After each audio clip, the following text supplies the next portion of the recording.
Gần cho ba thế lấy rồi.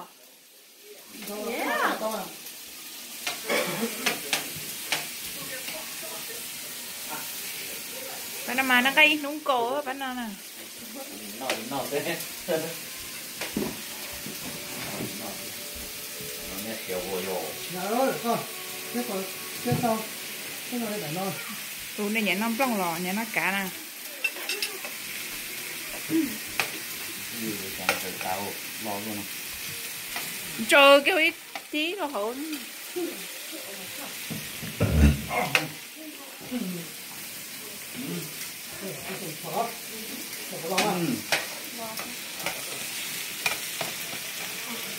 Barbecue. Tao tới cắt quả nó. Nó tưởng cái nhà. Cái nhà nó như cửa. Có nhà hết được ngon rồi hết. Các con này. Rác có tôm mà.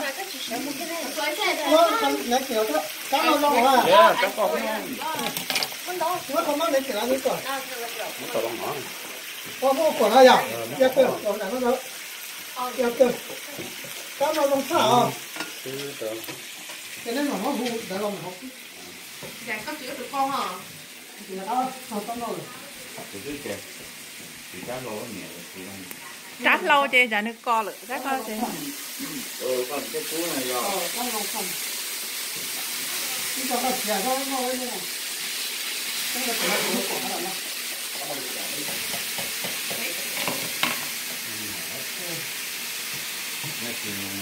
Bố tôi mới cho mày chỉ trả khó spê được liên tàu đi cho. Bây giờ mới cho. Hả? Cái chỉ cả tờ có đi à? No. I stand right here. Chỉ cái chỗ này là Ôi ôi, giờ có chó có chỉ nói nhông kia coi mà. Cho tấu. Gì vậy? Rồi đi ha. Tao nó. Nhưng tôi có nói có vào cho con chó ở đâu đó. Cũng nó nhung lên. Nó nhận lên. Nó nhung tấu rồi cũng Rồi nó nằm to rồi con nè. Có sao rồi không? To là cái chơi thì con to thì nó nằm sao không? Nó trở nên nó cái xẻo. Anh nhận nè, anh nhận nó. Đó là hamburger. Dạ.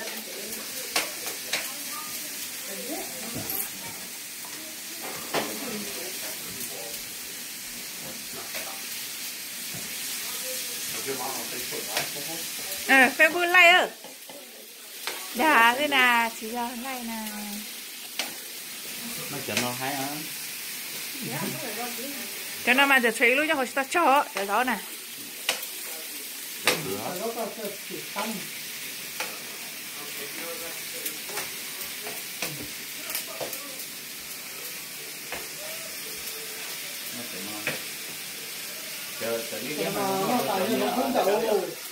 Đó. Đây coi nhán gửi dụ.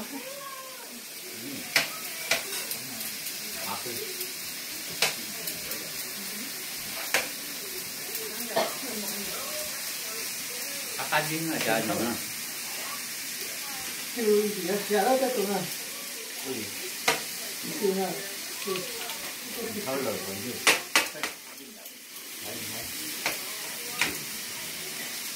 Thì cái chuyện đó nè. Lo tao lo nè. Có phần đó hết nè. Đây chỉ tao cái gì xe. Lo tao phát nha. Tao lo. Học đây rồi. Nó bỏ đấy nó đã thế. Bà đầu cho tới giang không? Bà ta cái gì mới khó thơ rồi đó.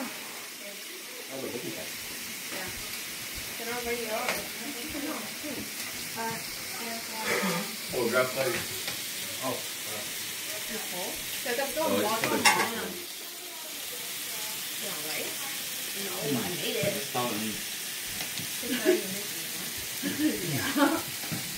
Nó được chưa? Chỉ có món. Nói có là làm kìa. Hả? Tay. Thọt tay. It's all for you. No. Everyone.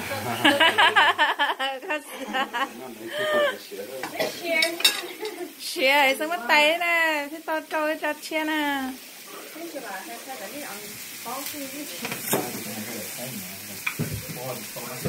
Đi cho nó bỏ đó đó lo cái đó. cho nó yên đấy chỉ vừa này nó phải chút cái hồn này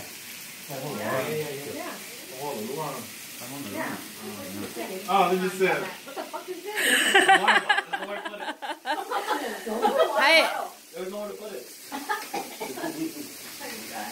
thought you said mom was like, I was like, nhiều hồn cho bạn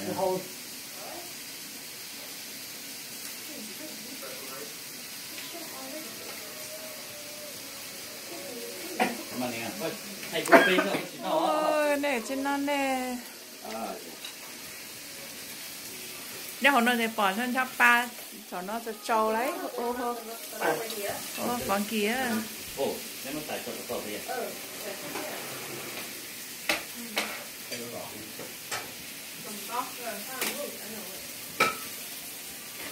nên còn đôi dạng nó chị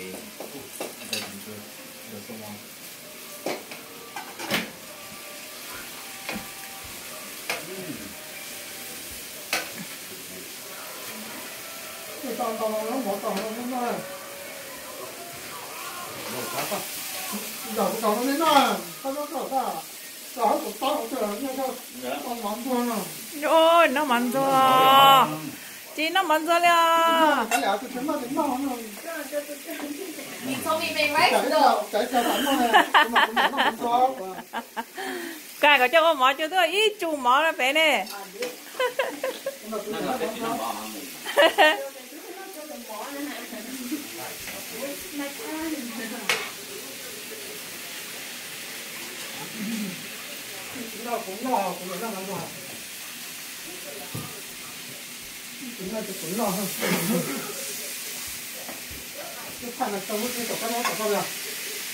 Tụi ta nên ngõ lúc đó nè.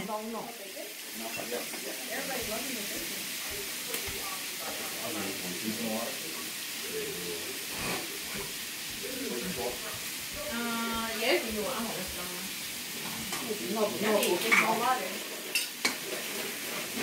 Cho cái gì đó mà không có chút mỏ nè.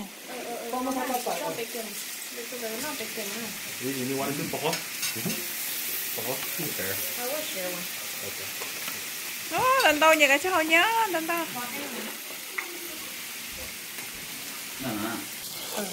Cho cái bọc.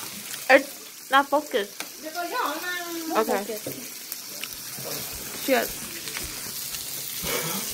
Mom. Nó ngay ơ, nó cái bị kia ơ.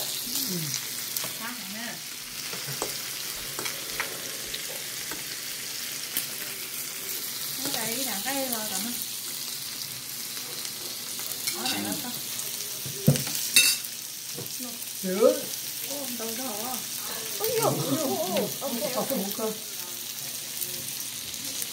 Sao có tàu là?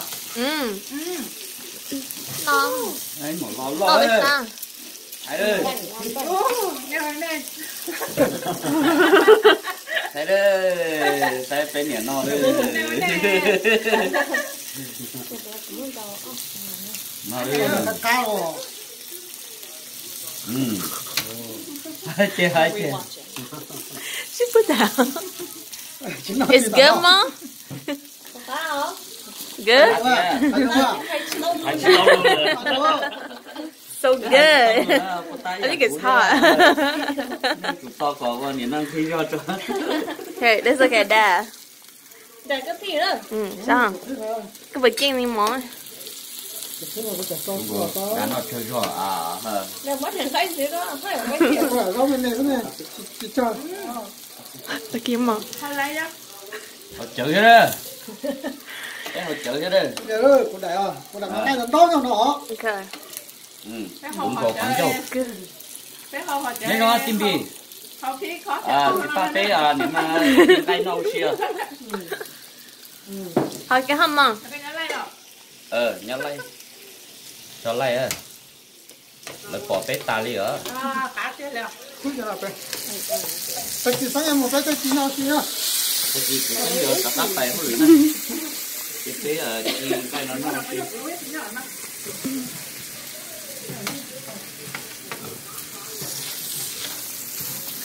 tá thật ta cái củ chê chứ cái câu được. Cái gì á? nhưng mà có chút cửa à Hey, ya tốt nào, nó chi chi nó thế nó chả nè. người nhà tổ thêm What do you say? có nó Yo, nè cho What do you say? Như con gánh nè. Ô, bố trà. You don't come over here?